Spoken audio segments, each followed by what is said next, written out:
Welcome everyone to tonight's webinar. Just for everyone's information, tonight's webinar will be recorded and will be sent out.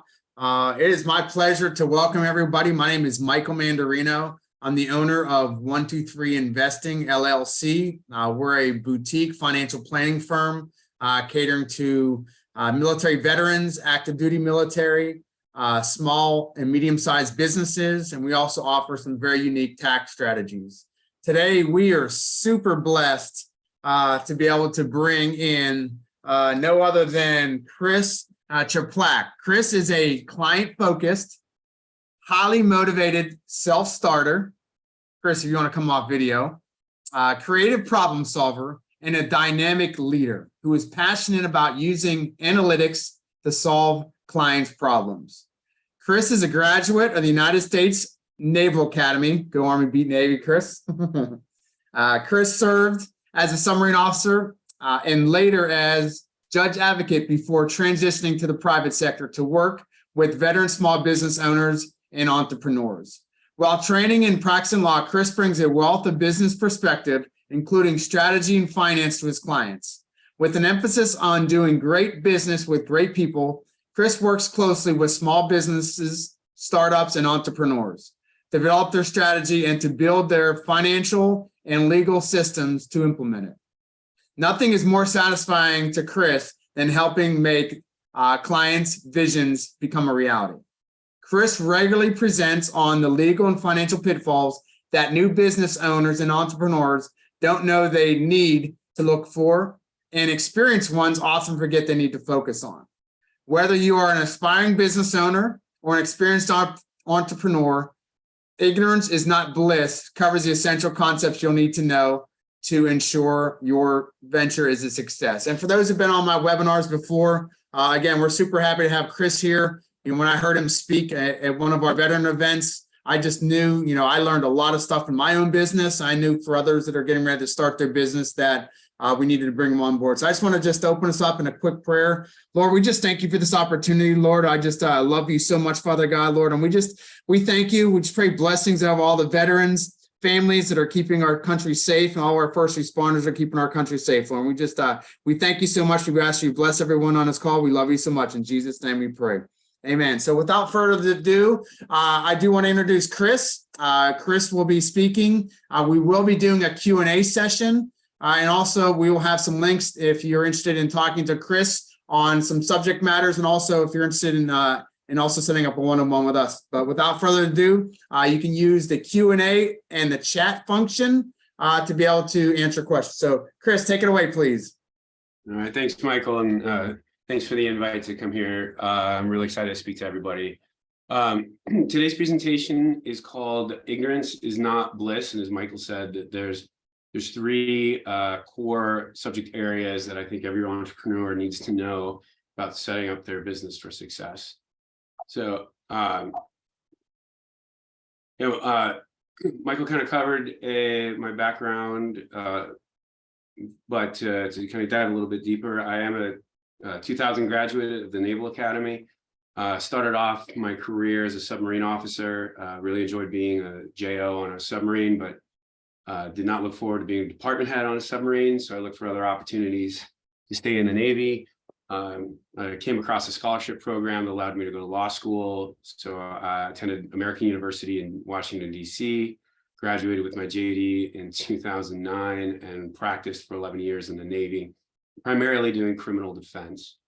As I was winding down my career, I wanted to make a pivot into the private sector and into more of an entrepreneurial space. So when I retired, I went and got my MBA from UCLA, graduated in 2002 with a certificate in finance and a concentration in entrepreneurship. And since then, since retiring, I've had the pleasure of working with a lot of startups, a lot of veterans, a lot of small businesses, and really blessed to be part of the creative process and taking an idea and turning it into a mature business. There's a quick disclaimer. I'm licensed to practice law in New York and California, so any jurisdictional specific questions would be limited only to those two states. And this discussion is for information purposes only. Hopefully this gets you on the right track, and hopefully I can guide you. But if you're going to be making decisions, please consult a licensed professional in your jurisdiction. So why pay attention to what I have to say? Why does what I'm about to talk to you about matter? Well, probably some of the main things that you're looking for that will make your life easier as a business owner. Primarily keep the government from interfering with your business or shutting it down or taking away lines of business from you. To give you that peace of mind, ensure that your relationships with your coworkers, your family, your vendors, your customers, that those are solid, and ultimately to just make more money. The things that you do right in the beginning that seem tedious and boring are actually the things that are going to ensure you don't lose money in the long run. So today's discussion, it's going to be done primarily in 3 parts. We're going to talk about how to make your business legal. We're going to talk about how you can keep the separation between business and personal and why that matters, and ultimately why you're going to want to put everything in writing. And so we'll talk a little bit about contracts. But before I dive into that, I want to go big picture for a second. So if you are a successful business, this is what my firm and I believe your life, or at least your financial roadmap, should really look like. You'll have different enterprises that will be generating income that you're actively involved in, while you'll also have some passive investments that are also generating you income. You have your insurance, retirement accounts, and ultimately you're going to want to ensure that those assets are not only protected, but that those assets pass to your heirs in a way that is both tax efficient and time efficient. So there is a whole estate planning and trust aspect to being a business owner that you need to consider, so you can avoid probate while maximizing some of your estate tax exemptions.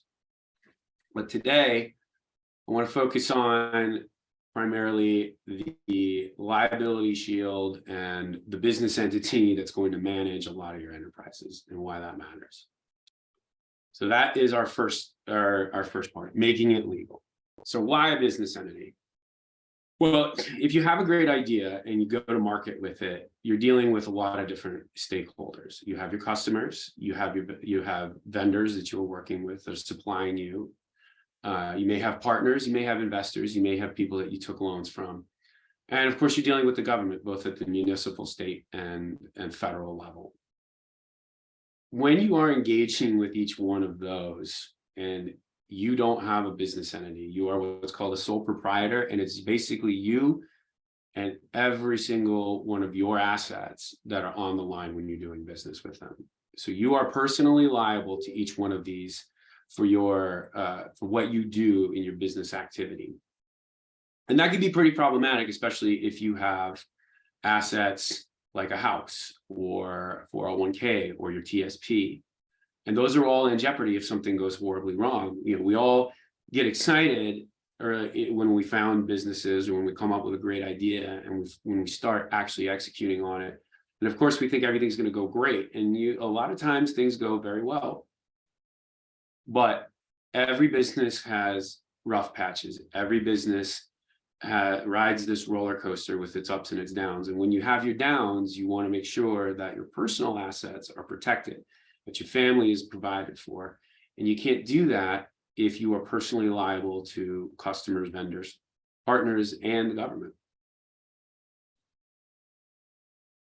So you want to create some kind of separation, some kind of buffer. And that's what your business entity does. The business entity only puts the business's assets and liabilities at risk. If you own, if you own an ice cream parlor and somebody slips and falls, the only thing that is in jeopardy is the ice cream and the ice cream maker and any other assets that you have in that business. Your home and your savings are safe, and you're protected from any kind of personal liability. So you want to make sure that once you have your great idea and you have the idea of the business that you want to start, that you choose the type of entity you want your business to be. You probably want to come up with a catchy name, and you want to search to make sure that that's available in the state that you're going to incorporate in. You're going to need to register with that state. No one can do business in a state or a city without permission from the government. That usually means filing business formation documents with the Secretary of State, and it usually means getting some kind of business tax license or business operating permit with the municipality that you live in. You also need to get what's called an EIN, or a federal tax ID. That's the employer identification number. And that's the number that you're going to pay yourself with, as well as your employees and your contractors. And, I already touched on filing for a business license. That's the city version of what you file for with the state. The two major documents that you're going to be submitting are most likely going to be articles of incorporation or articles of organization. And they're very short documents that are filed with the Secretary of State in the state that you reside in, or the state you want to form your business in. And they make it official. It's the government saying, yes, your business exists, and it is legal and it is valid, and you get all the protections along with all the obligations that come with that. So what kind of business entity are you going to form? So you probably heard a couple of these things thrown around before. The LLC, the C Corp, and the S Corp are typically the most popular, and they're the ones that offer liability protection. Sole proprietorships are people that just decide to start selling things on their own. If you have an Etsy business and you're selling crafts and that's it, you're a sole proprietor. If you're selling crafts on Etsy with a partner, you're in a partnership. You don't have to intend to be in a partnership. You just have to do an item for profit. And a lot of times people find themselves in a general partnership by accident because they don't realize that they're doing business with someone for profit, and now they are both personally liable. So setting up the business entity is important. It tells your customers and your vendors that you are in fact a legal business, and that the only thing that is that can be liable, that they can go after if they're going to sue you, is the business's assets. They know also if you have LLC after your name, or Inc. or CO, or any of those other things that you see after a business name, they also know that that is the only thing that's going to be liable, not you. Each one of these is very different and serves a different purpose. The LLC is the most popular one because that is an evolution of the partnership, and it incorporates the best of both worlds from a C Corp as well as a partnership. So what does that mean? It means that you have members, it means that you have liability protection, and it means that you have very little administrative overhead. You have articles of organization that form it, and then you should, but oftentimes are not required, to have articles of or to have an operating agreement. And that operating agreement basically tells all the members of the LLC how the business is going to be run and who makes decisions and how. They're like bylaws, but they operate a little bit differently. An LLC is pretty flexible, but it doesn't have all the advantages of a C Corp. A C Corp has shareholders who own the business and shareholders who elect directors, but the shareholders have no power. Only directors have power in a C Corp. And those directors then appoint corporate officers like the president, the vice president, the treasurer, the secretary. The shareholders don't get to tell them what to do. So if you are a business that is going to raise money by giving equity away, and oftentimes you're talking about startups that are going to go to venture capitalists that are going to do these priced rounds, or they're going to sell equity as a way to raise funds in a closely held corporation. A C Corp is a great way to maintain control of your business while giving away significant parts of ownership interest in it. The C Corp has a lot of administrative overhead. You have the articles of incorporation, which aren't that heavy a lift to get from the Secretary of State, but then you have to have your bylaws. And the bylaws oftentimes come with a lot more statutory restrictions than what the operating agreement has. You are also required to have certain meetings. So you are required to have regular board meetings. You're required to have annual shareholder meetings, and you're required to document these. So if you're forming a C Corp, there are advantages to it, but understand that it's going to come with a lot more administrative overhead. Now, the C Corp and the LLC can also be S Corps. Now, you may have heard this term of an S Corp, and you may have heard of other entrepreneurs or other small business owners saying, yeah, I have an S Corp. Well, an S Corp isn't actually a business entity. An S Corp is a tax status, and any business entity can elect to have that tax status. So the way the S Corp came about is that small businesses could only be a C Corp or a general partnership way back when. And then, as limited partnerships became legal, that offered some liability protection, but primarily if businesses wanted liability protection, they had to be a C Corp. And that created a big burden on small businesses, especially when they only had 1 or 2 shareholders who were also the directors. So the IRS created the S Corp, and the S Corp allows the C Corp to act a lot like an LLC acts. It's what's called a pass-through entity, and you only get taxed once. And I'll talk a little bit about what the tax advantages are later. That comes with certain restrictions for it, but an S Corp really is taking a C Corp and eliminating the double taxation problem. So a C Corp, like I said, like you have shareholders, you have directors, and a C Corp is separate from the business owners themselves. Well, the C Corp gets taxed. And then if the business owners, if the shareholders are going to take any money out of the C Corp, they get dividends, which are also taxed. So the C Corp gets taxed, and then the shareholders get taxed. And a lot of small business owners didn't like that either, because they were getting taxed twice on their profits. The S Corp doesn't tax the business. The money passes through to the shareholders. LLCs were like partnerships. The LLC didn't get taxed.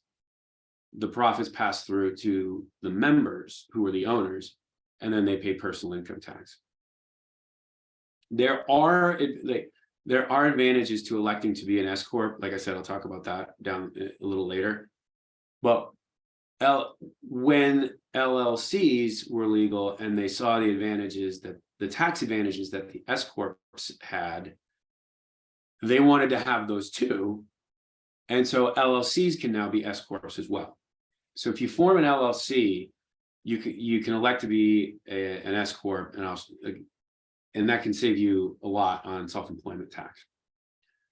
The way this all kind of shakes out is that if you're going to form a business and it's a small business, and you don't look like you're going to raise money through a venture capitalist, or you're not going to get acquired by private equity, if that's not in the cards for you, or that's not in your initial business plan, the LLC is really the easiest thing for you to form your business under. Limited partnerships do not have the liability protection that an LLC has. Limited liability partnerships exist, but they are usually reserved for professionals and are not authorized in every state. And in any event, the LLPs often operate the way an LLC does. And the LLC is just easier. So when it comes down to the different kind of entities, if you want the liability protection, you're looking at becoming an LLC or a C Corp. And if you are, you can decide whether you want that S Corp status. And then you'll see why in a few slides. But just like you have to choose what business you're going to be, you have to choose where that business is going to be. You'll hear a lot of people who've formed businesses in the past say, oh, you want your company to be you want it to be a Delaware LLC or a Delaware C Corp, or you want it to be Wyoming. And those are becoming the 2 most popular. Nevada is probably the 3rd most popular state to form your business in. But you got to be real careful about where you're choosing to form your entity and why, and what advantages are you getting out of that. So Delaware became very popular because Delaware created a corporation statute and an LLC statute that was extremely business friendly. And so many businesses were formed in Delaware over decades that Delaware developed a ton of case law in settling disputes. In fact, Delaware created its own business court system called the Court of Chancery. And that's where businesses can fast track their disputes in court in Delaware under these very favorable statutes.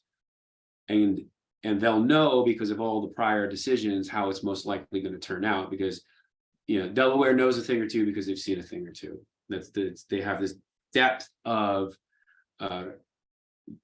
jurisprudence on business disputes, contract disputes, etc., that they can draw from. Wyoming quickly became a favorite jurisdiction to form businesses in, because they adapted a lot of Delaware's provisions, but then added additional privacy protections.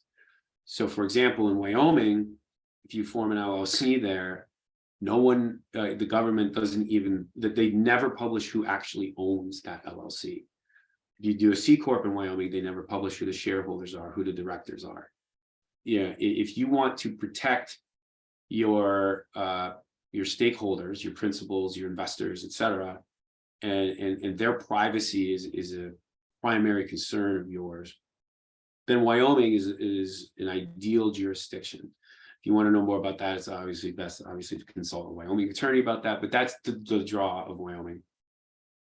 So you're really looking at anticipated litigation. Delaware is probably the best jurisdiction. If you think you're going to get sued, that's where you should form. If you're looking to protect privacy, Wyoming is probably where you want to form. Probably there's other reasons why you want to do that. You definitely want to research those before you make that decision. But those tend to be the most common reasons people choose them. But let's say that you are a business and you form it in Wyoming. Great. Nobody knows who your shareholders are. Nobody knows who your investors are. Your privacy is protected. But you're actually a business in the Bay Area. You're a tech startup. You've got this brilliant idea, and you just landed your first customer, and they are in Los Angeles. So you're a Wyoming business with headquarters in the Bay Area, and you're doing business in Los Angeles. Well, a business entity may not transact business within a state until a certificate of authority is obtained. And what that means is you have permission from the Secretary of State to do business in that state. You can do business across state lines without having to register with the Secretary of State, but you cannot have a physical presence in that state and transact business in that state without getting something from the government there. So what does that mean if you're a Wyoming business based in California doing business in Los Angeles? Well, you have to register as a foreign corporation. So foreign corporation doesn't mean that you're based in Japan and you're doing business in the United States. It means that you're based in one state and doing business in another. This is typical of larger businesses. They'll form in Delaware. They'll have their headquarters in Menlo Park, California, and they will be registered as a foreign corporation in California. All you're doing is you're submitting your articles of organization or your articles of incorporation with some kind of certificate of good standing to the Secretary of State in California, and you get a document after you pay their fees to do business there. So pay their fees is the key reason why you have to be careful where you incorporate. If you want to do business and it's a small business and you're leasing a storefront somewhere in California or Texas or Florida, and you're only going to do business through street traffic and online orders and deliveries, form your business in the state you're doing business in. Unless you're doing a lot of interstate business and you're doing a lot and that includes a lot of business in the state you're based, then it's probably worth the extra fees. It's going to cost you money to incorporate in Delaware or Wyoming and then register as a foreign corporation in your home state. So ask yourself whether that's going to be worth it. If you're a California business, that can be quite expensive because it's $800 a year just to exist as a registered business in California. As I said, transacting business means the regular course of intrastate business. So you have like a warehouse in that state and you're shipping in state. But if you register as a foreign corporation, now you're qualified to do that. And as long as the fees are worth it, right? As long as you're going to break even or do better than break even, then, and the advantages of being in Delaware or Wyoming are outweigh the cost, then you register out of state. It also will impact who you can get legal advice from. So if you're going to have in-house counsel, if you grow enough that you need a regular lawyer to handle your business affairs, you also have to think about where you're going to be and how that's going to work. Oftentimes, businesses that are incorporated in Wyoming or Delaware don't need a lot of legal work done in Delaware or Wyoming. And if you have registered agents there, they often can handle the filings for you. But understand that if you are doing business, if you registered in another state, you're doing business in one or two other states, who you can get legal advice from and who can represent you is going to be key.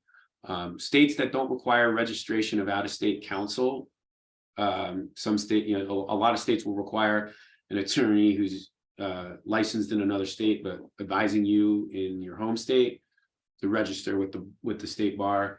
Alaska, Arkansas, District of Columbia, Georgia, Maine, Maryland, Montana, New Hampshire, New Mexico, North Carolina, South Carolina, Texas, Vermont, West Virginia, Wyoming don't require that. So that covers making it legal. The next thing you want to be careful about is mixing business with personal or mixing business with pleasure. When you have your business, especially once you have your business entity, make sure you have a separate business account. And even within that, make sure that you have sub accounts like an operating account, escrow account if you need that, trust account if that's necessary. Separate account for taxes is a best practice because now you're just socking that money away. And then you can remit that to the state when you need to. But understand that your business offers you these liability protections because it's treated as an entity separate from your personal life.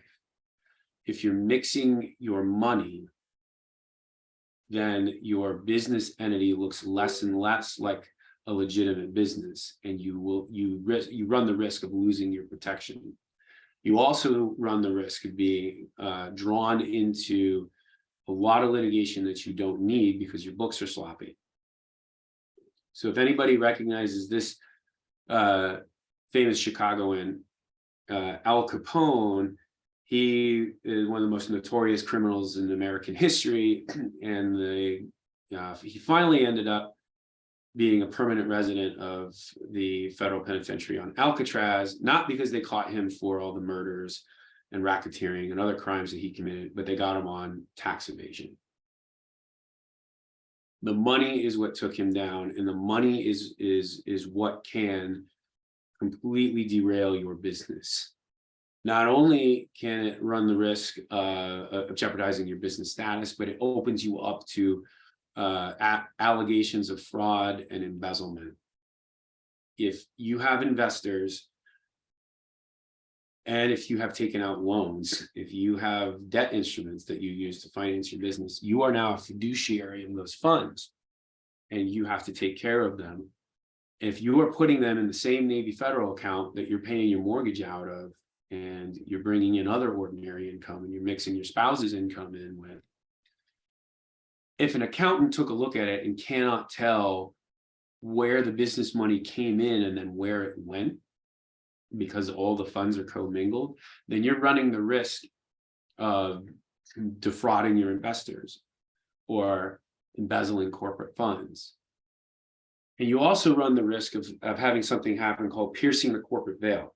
So like I said, you put that business in place as a shield between you and the government, or you and your customers, or you and your vendors, you and your investors, right? An investor gives you a substantial amount of money to start your business. The investor can't come after your house if that business fails. They just lose their investment. It's the risk they took. But they can come after any of the equipment you bought or any of the other tangible assets that you have of the business.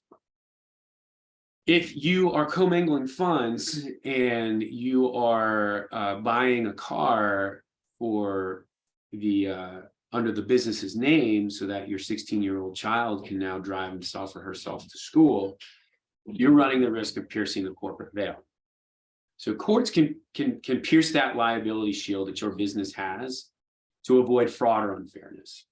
So shareholders or members or directors or corporate officers who abuse the privilege of a business entity, and fairness requires that they be held personally liable, you're going to lose that liability shield.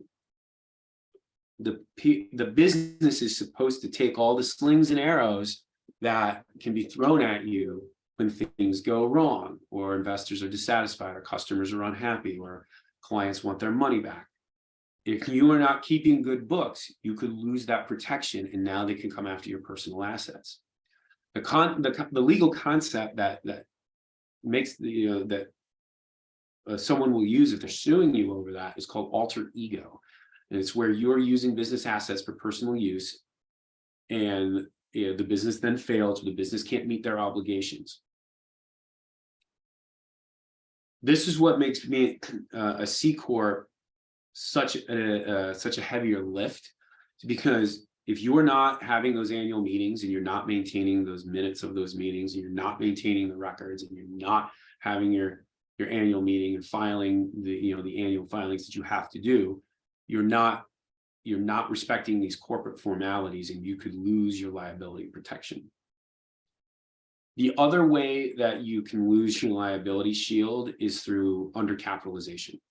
So, this is an absurd example, but if you are going to start a nuclear waste disposal company, but your liability insurance is only up to $100,000, you've undercapitalized that business. You're not a serious nuclear waste disposal business if you have an insurance policy like that, and you haven't raised a significant amount of money.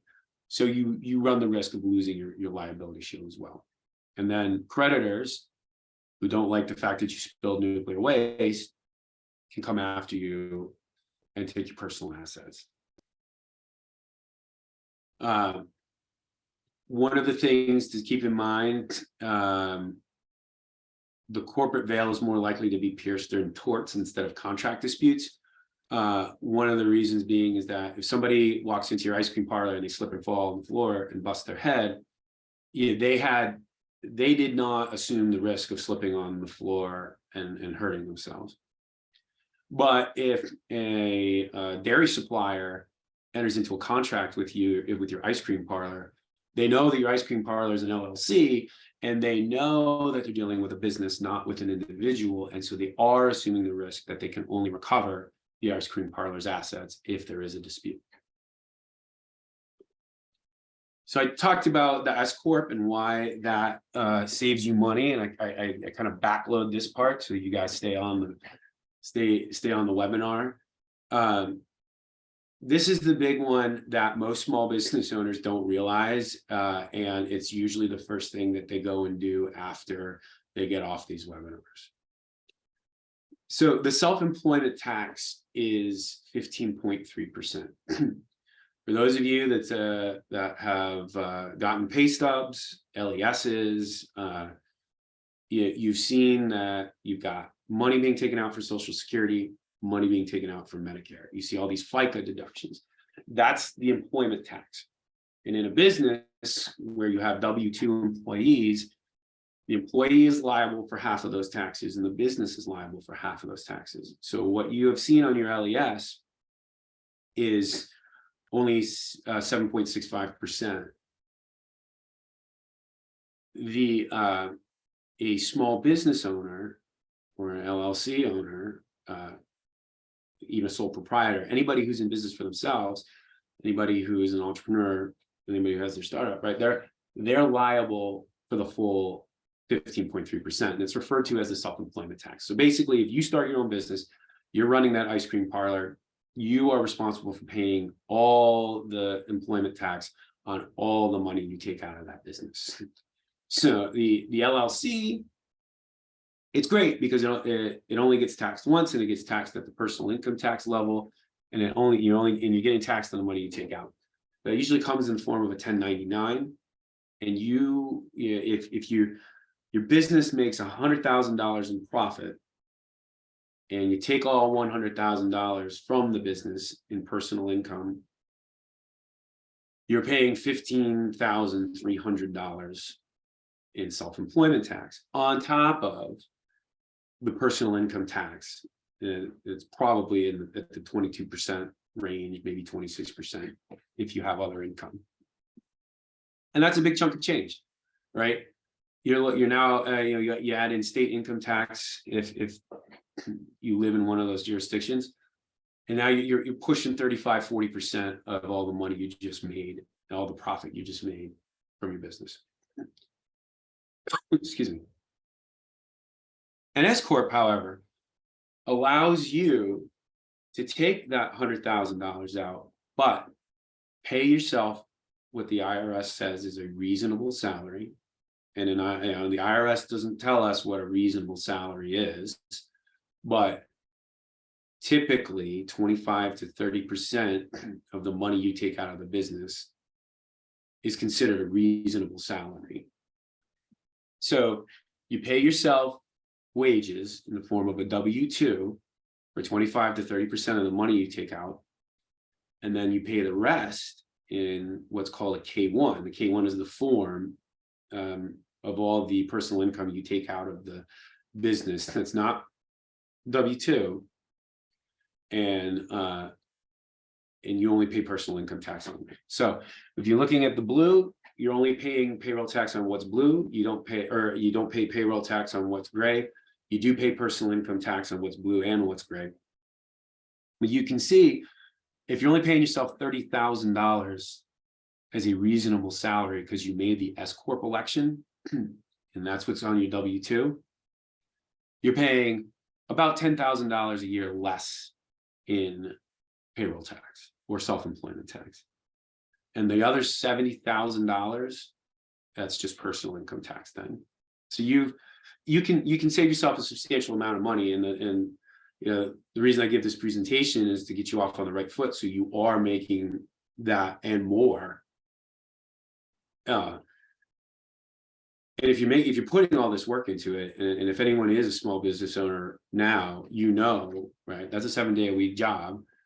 May not be 8 to 10 hours of all 7 days, but you're probably doing something every day of the week for your business, especially in the beginning. And that's hard-earned money, and you should keep as much of that money as you can, as you should, because you earned it, you built it, you have created something. You have added value to your community because you are providing goods and services that did not otherwise exist. So if you have your LLC or you have your C corp and you make the S corp election, you can save yourself a significant amount in self-employment tax. And if you do that, the Small Business Administration says that the average income tax rate for small business, for S corps, is around 26.9%. So you can, excuse me. So you can definitely reduce your tax liability with an S corp election. Just remember, you have to keep good records, right? And that gets back to don't mix business with pleasure, because you need to make sure that you can show that your salary that you're paying yourself is reasonable. But a good accountant knows how to do all of this, and they should be able to make sure that your records are good and save you a good chunk of change. And so the last piece I want to cover is put it in writing, contracts. Why contracts will save the day, plus the relationships with the people you do business with. So I love this quote from the great Samuel Goldman. A verbal agreement isn't worth the paper it's printed on, because if you have an oral agreement, you got to prove it exists, and you got to approve the terms that are in it. There are such things as oral contracts. There are actually only a few very specific contracts that are required to be in writing. But if you don't put it in writing, and there is you got to prove that the terms of that contract actually did exist and you two actually did agree on them. So contract is formed when it's offer, acceptance, and consideration. A contract can be formed by you as the business owner with customers or vendors or partners or investors or whoever. Right? You make an offer, they accept your offer, and there's an issue of value. They're getting something out of it, there's a benefit of the bargain. You've got a contract. And if you shook on it, it is legally binding. You got to prove that those are the terms, but if legally you have a contract. If you have employees and they make an offer and there's acceptance and there's consideration, and the person on the other end of the contract thinks that that person that employee had the authority to bind your business, you are also in a contract. That's a concept called agency. If you have a sales force, if you have sales reps, marketing, if you have partners, if you have employees that have titles that are like traditional corporate officers, like treasurer or secretary or vice president, then you have agents and they can bind you and they can bind your business in contracts. So you have what's called actual authority and apparent authority. Actual authority is the authority that an agent thinks he or she has based on what you've said and what you've done. So if you have a sales rep and you give them the title of treasurer and you say, hey, look after the company checkbook for me, they may think they have the authority to write checks for the company. You are obligated to pay those checks when they're cashed. If you have that same sales rep and you give them the title of treasurer and they put it on a business card and they hand that business card out at a conference or an industry event, and that person wants to place an order, or they want to buy equipment from a vendor, or they want to buy something from a vendor, then you've got, because you gave them the title of treasurer, the person selling the equipment to you, the vendor, thinks that person can write that check and you're bound by it. And sometimes, if you're not careful, your agent can make you personally liable. If the agent says, oh yeah, my boss will personally guarantee this, put you on the hook if your agent thought they had authority, or you have held that person out to others as having that authority. The most typical way this happens is you give somebody a title and you tell them, hey, you're not actually authorized to write checks for the company, but they then go and do it anyways, and the other people think that they have that authority. If someone exceeds their authority, you can go after that employee and that employee or that agent to reimburse you, but you're still on the hook because that third party, they didn't know any better. So you got to have very clear lines of authority in writing for the people working for you, and they need to know ahead of time what their authority is. Now, on the apparent authority thing, that's also kind of held to a reasonable standard. So someone can't say, well, he said he was a sales rep, but I thought he had the authority to write checks. And if there's nothing reasonable to back that up, then that's not going to fly. But you got to make sure that you're telling your employees exactly what their lanes are and what they have the authority to do on behalf of the company. Usually you can do that in an employment contract or an independent contractor agreement. Those need to be in writing. Those need to be signed, not because they're a legal requirement, but because practically speaking, they're going to save you in situations like this. So who should sign a contract? Well, everybody. Vendors and customers, partners and employees. If you have investors, make sure that that's, how that investment is going to be made and what the terms are in writing. If you have employees, have a written employment contract. If you have contractors, make sure that there's a contractor agreement, terms of service for your customers, terms of service and contracts for your vendors, Don't leave anything to chance, and don't leave anything open to interpretation. There are economical ways to do this. There are templates online. There are free ways to do it. LegalZoom is out there, but you get what you pay for, but it's better than nothing. And if you're looking at mitigating your risk on a budget, yeah, go with the solution that's going to work best for you. But at the end of the day, whether it's in crayon on a cocktail napkin or it's done up with an online fill in the blank template, make sure that you put as much as you can in writing. So that's the three main things that I think are important for every entrepreneur and small business owner to know as they're forming their business.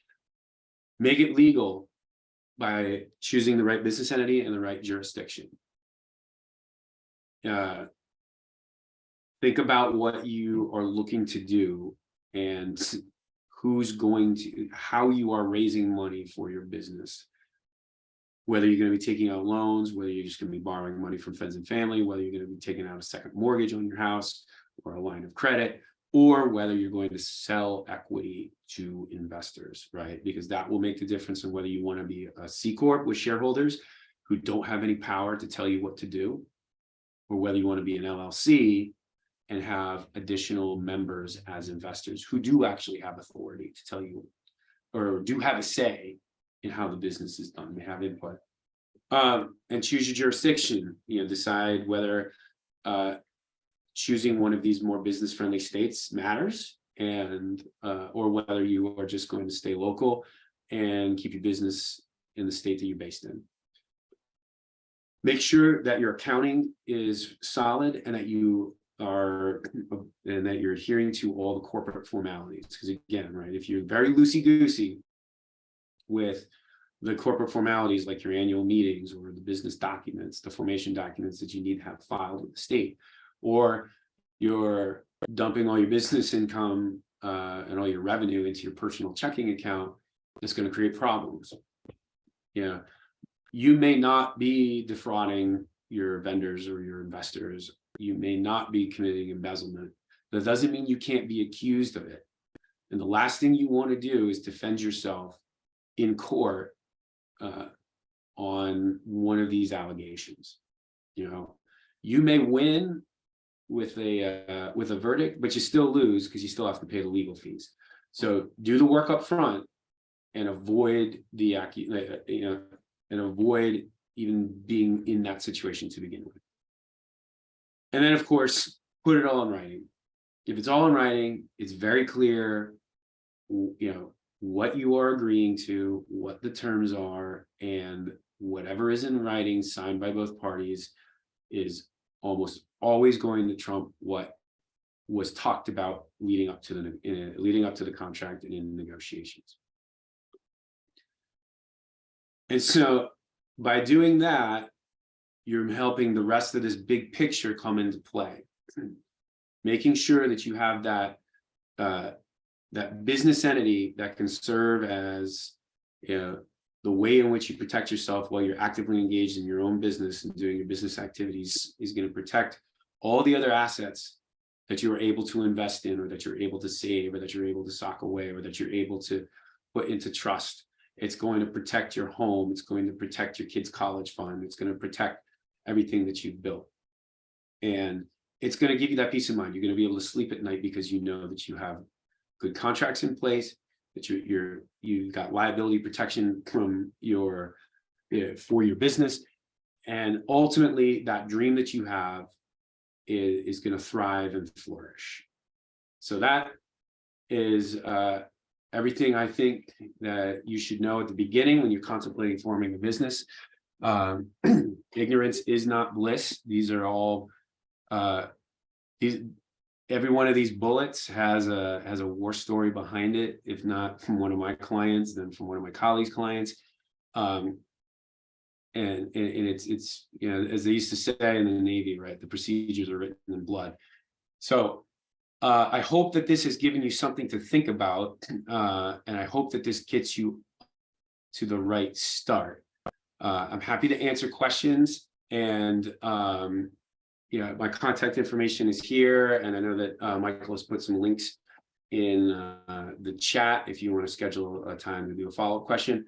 I'd only ask that since we're in a group setting, please don't ask about your own individual legal issue, because you're waiving privilege and you're compromising your confidentiality by doing that.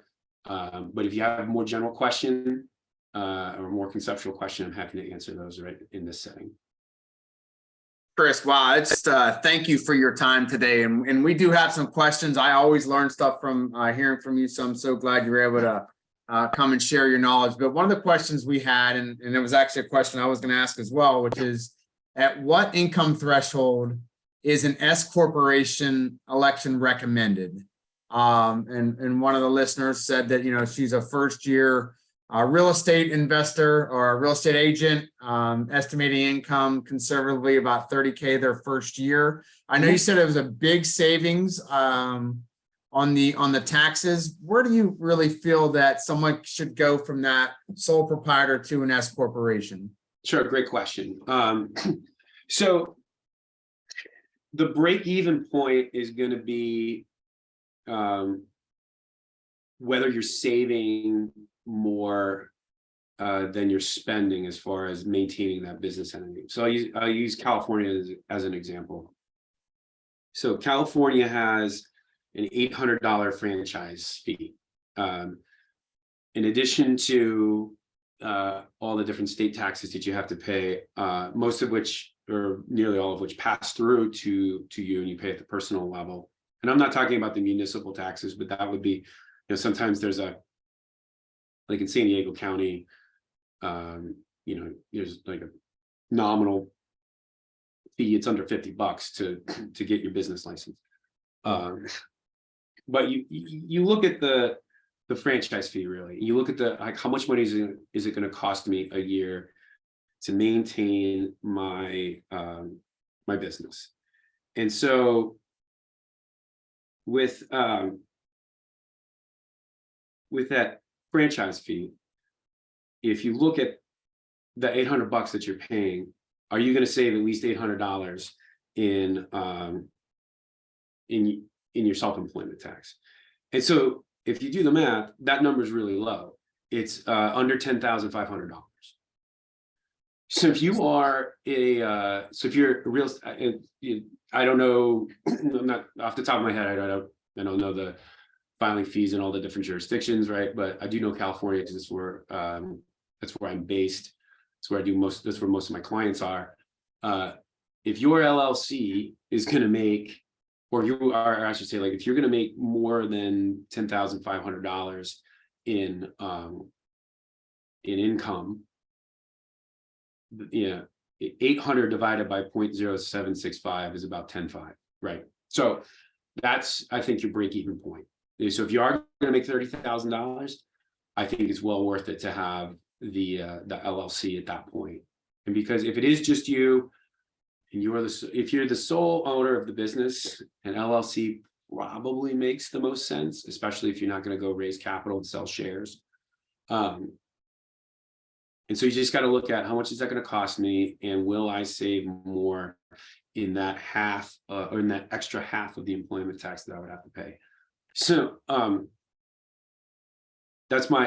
would be my 2 cents. That's what I think the break-even point is in California. And I think if you're doing most likely that $30,000 number would justify the formation of an LLC. And then you get all the other benefits, right? You get the liability protection. You can you get it also offers ways to do other unreimbursed business expenses to help lower your tax liability. So I think that there's kind of a little roundabout way of doing it, but the way to calculate it, I think, is look at how much it's going to cost you to form that business, and are your savings from the employment tax going to offset that? Thanks for that answer, Chris. Chris, we have another question. Was someone has an LLC, how would they go about selecting an S corporation with it to reap the tax savings? And also, she mentions her LLC was established in California, but now they live in Texas. Do they need to have their LLC in Texas now, and obviously they want to save as much money as they can on Sure. taxes. Yeah. So, first part, how do you make the S corp election? It's really easy. The IRS has a form you fill out. You can find it on the IRS website. The federal government, being leaning into state of the art technology as it does, they require you to fax it to them. So go down to Postal Annex or the UPS store or something and send it off. But you can find the form. I think it's 2553 is the form to elect to be an S corp. The requirements are that you have less than 100 members if you're an LLC, which is generally the case. All of your members, meaning your owners, are U.S. citizens, and those are the two big ones, right? There's some additional requirements. The form actually, in its instructions, tells you exactly what those are. But you fill the form out. You have to file it within 2.5 months of the tax year you're going to claim it. So if you are going to claim it for 2023, you needed to file it on March 15th. If you're late, it's not a big deal. You just have to explain. You have to have a reasonable explanation. So you have to tell the IRS, the president of the corporation was supposed to file this and forgot to. That's the easiest one to do it. Or the business, like the LLC's tax professional was supposed to file this and forgot to. It's usually good enough. So if you missed it, no big deal. You just got to explain why. But you make the election, and then you just let your accountant do the rest, and you should be able to, but lean in, like, be proactive with whoever's going to do your books, whoever's going to do your taxes, and tell them specifically, like, hey, I want to do a reasonable salary at 25% or at 30%. I think that's just a risk tolerance question, right? Are you more risk averse? Go with 30. Are you more risk tolerant? Go with 25. But within that band, it's pretty safe. Really and then good. Thank you. Yeah. So now the other question was, she's got the California LLC, moved to Texas. It depends on if you are. It depends on if you have a business address in Texas and you're doing business in Texas, right?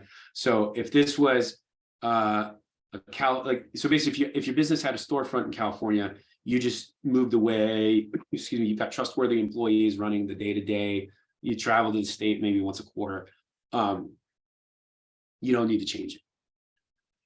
If you have more of like an online business, or it's more of a service-oriented business, then you need to look at whether you even need to remain in California, because Texas has the state taxes in Texas are a heck of a lot better. I mean, Elon Musk moved Tesla to Texas because of the state taxes. So if you move to Texas, your business address is in Texas, and you're doing business within Texas, but you don't have a footprint in California anymore, you may want to look at, or you probably should talk to a Texas business law attorney about reorganizing your LLC in Texas.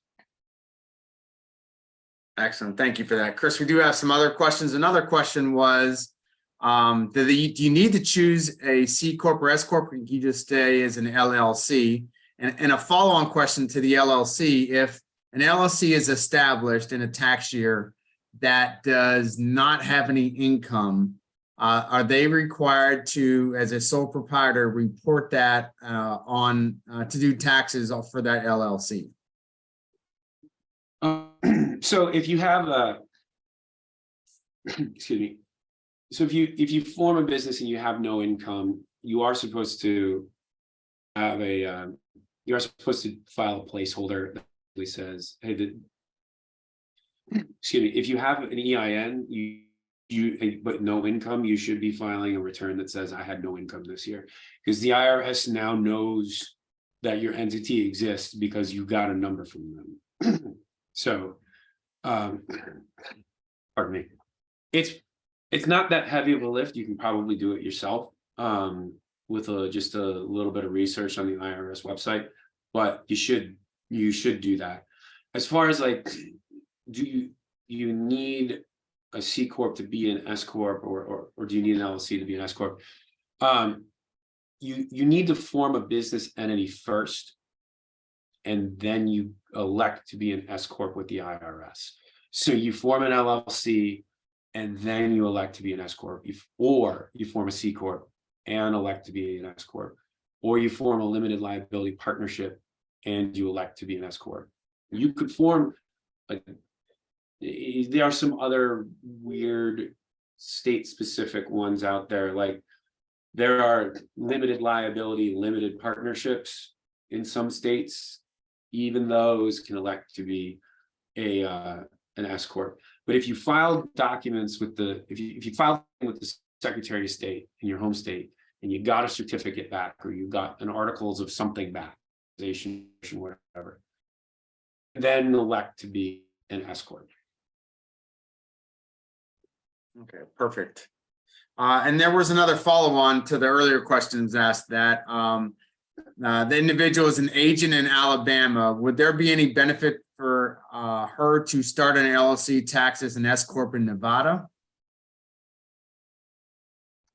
It would depend on what the agent is doing and how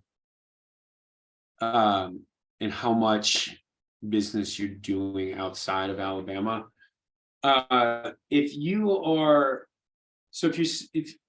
have, I'll use an online business as an example. If you're in e-commerce and you're selling nationwide, people order from you, and you are staying outside of your state, you can form a business in Nevada or Delaware and still be based in your state. You probably, if your website is going to say, I mean, definitely if your website's going to list an address in Alabama, you'll want to be there as a foreign corporation in Alabama. But the benefits of one of these friendly jurisdictions really only come into play, I think, personally, if you're doing a lot of business with other businesses or a lot of individuals across different states.